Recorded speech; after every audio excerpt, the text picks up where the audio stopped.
Hey guys, welcome to Tutorial Guru. Today we'll be learning how to log into your Yahoo account online on your computer.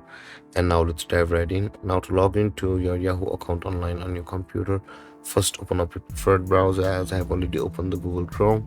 And in the search bar, click over there and type in the address yahoo.com and hit on enter, and after that you'll be directed to the home page of Yahoo. Now in order to log into your Yahoo account, at the top right corner of the screen you can see the sign in button available for us. Click on sign in, and then over here you'll be required to enter your Yahoo account or the username of or email address or mobile number of your Yahoo account, and of that click on next over here, and then you'll be able to enter the password on the next step. And after entering your password, you'll be logged into your Yahoo account from over here. And there guys, this is how to log into your Yahoo account.